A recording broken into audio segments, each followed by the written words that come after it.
Hello, welcome to Workplace Wake Up. I'm Jen Shaw. Every week, I spend about 15 minutes covering key legal developments, introducing you to interesting guests, and providing some entertainment to start your workday. I hope you enjoyed this week's episode. Oh my gosh, here we are, almost halfway through June. I cannot believe it. We are going to talk today about a new bill that has been proposed in California called the Right to Disconnect Bill.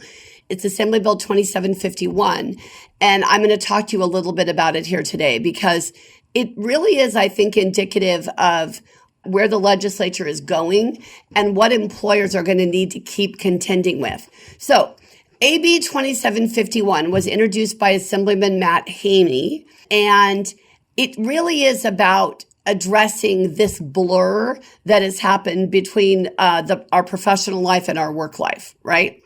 So in the old days, when I was a brand new lawyer in 1994, I was still getting messages on a pink steno pad, right? So the secretary, the receptionist at the firm would write me a message and then I would call that client back. Now that client can get me when I'm on an airplane, right? Now that client can get me basically anywhere they want. So this idea of a separation between my professional life and my personal life is just not there. It just doesn't work.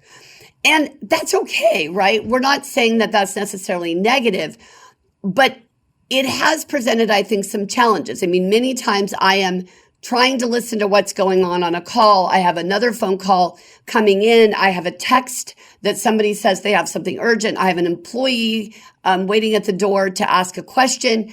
You know, we're all used to multitasking. And what this bill is trying to do is say, look, we need to better serve employees' needs. They need to be able to, quote, disconnect. They need to be able to have a time that where they're not thinking about work and they're not dealing with work. And this is something that we've been hearing about with reducing the 40-hour work week. Like we've all probably been reading about what they're doing in the UK, where they're looking at doing a 4-day work week, but paying people for 5 days. So we're not cutting their pay. We're just cutting their schedule. We're giving them a little more family time, a little more time to do what they need to do personally. So there's an international trend that really looks at what can we do to make employees happier and what can we do to keep people engaged and committed to the workplace. Now, I got to admit, part of me, when I hear this kind of legislation, proposed legislation, I think about, okay, what are we really trying to do? I mean, the fact of the matter is, there's a lot of work to be done. So if I were to shut down our firm every Friday, there would be clients who need things on Friday. So then you go, okay, well, I guess we could do, some people work Monday through Thursday and some people work Tuesday through Friday. So Mondays and Fridays would be light coverage, but we'd have full coverage Tuesday, Wednesday, Thursday. Well, that's a possibility. We already work a 7.5-hour day. Our staff does. We consider that to be full time. So we wanted to give them a little extra time. But this bill goes further. This bill says, okay, you've got to clearly delineate what your employees' working hours are. And then when they're not working, you're supposed to make sure that they're not contacted and that they don't have to do any work. It also talks about if you have an exempt employee, for example, and you're going to expect them to work more than 40 hours a week, or you're going to expect them to work outside of the 8 hours in a workday, you have to outline it in an agreement with them. You can only vary from that agreed upon schedule in an emergency.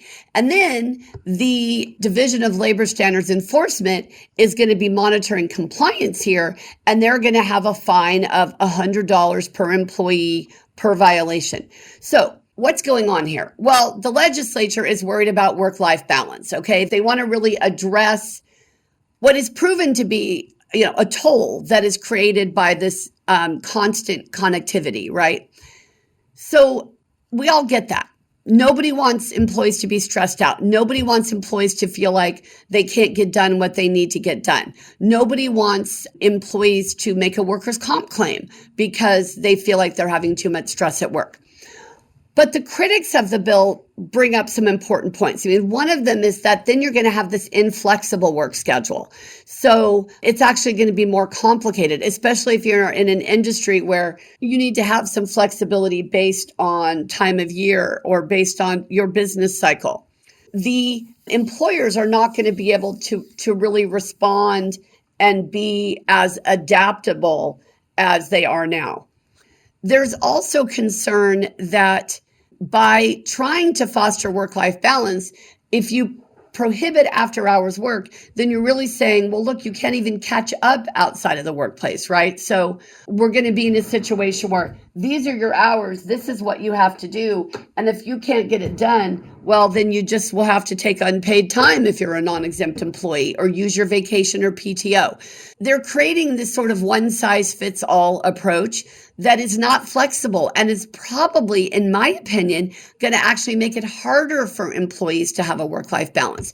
One of the things that I think happens a lot with these bills that are introduced in the legislature is that the author of the bill, the one who introduces the bill, they really have good intentions, right? They want employees to be able to get a benefit, and being able to have some relief from this constant connectivity is certainly a benefit. The problem is, what other issues are we going to create in the meantime? And sometimes I don't feel like there's enough of an analysis in the legislature of what those sort of additional problems can be. So while we're solving one issue, we're creating three more. So we're going to have to see where this goes. The bills will all have to be signed by October this year. I'm not sure exactly what the date is, but there'll be plenty of time for them to have hearings and to really process what's going on here. The issue is, as an employer community, we need to be paying attention to these things. If you have a view of AB 2751, you should be expressing it. You should be writing to the legislature. You should be making sure that they really understand what's going on, because that is an incredibly important part of this whole system of government we have, right?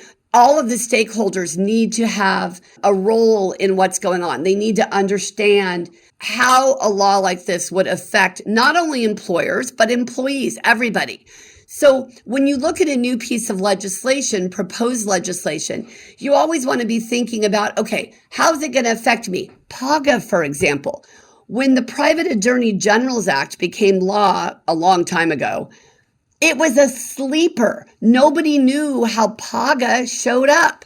There was this legislation sort of winding its way through the Assembly and the Senate in downtown Sacramento, and nobody was alert. Like, where was the National Retail Association and, all of these, the Chamber of Commerce? Like, we weren't fighting enough because the PAGA legislation turned into, of course, the labor provisions that we have, 2899 at SEC, and it has wreaked havoc on the employer community, the whole sort of panoply of laws that constitute PAGA.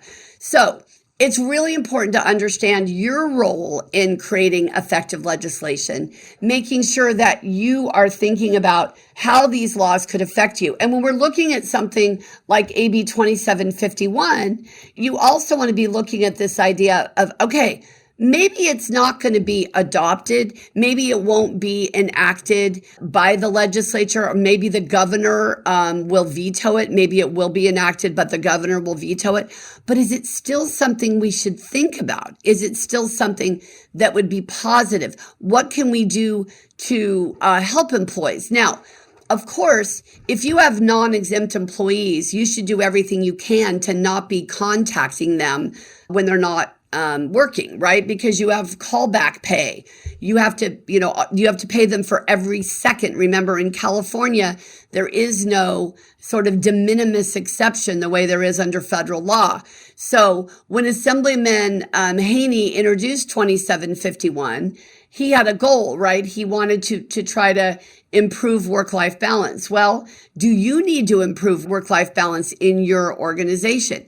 Do you want to have something as a matter of your mission statement or your values in your organization that, hey, we want our employees to have a positive workplace balance. We don't want them to think they have to be available 24/7, 365. And that is one of those things where we get it, right? We want our employees to feel like they've got a little bit of downtime.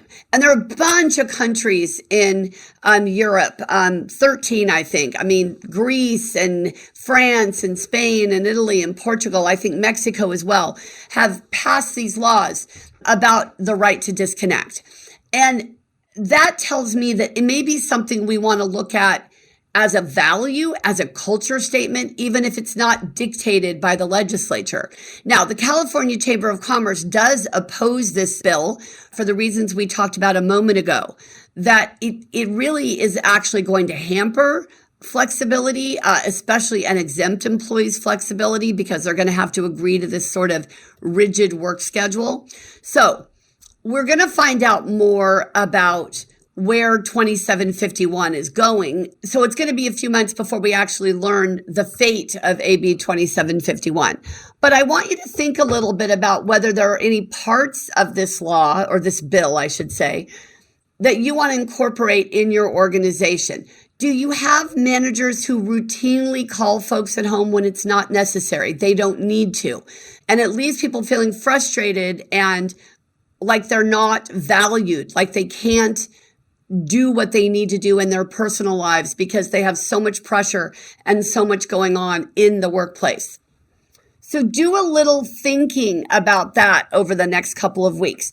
Do you need to make some adjustments in your culture, even if AB 2751 doesn't become law? Is it something to think about? It's like the 40-hour work week. That's probably not going to go anywhere either. That's a federal proposed law introduced by Bernie Sanders. Probably not going to get out of committee and get voted on and get presented to the president.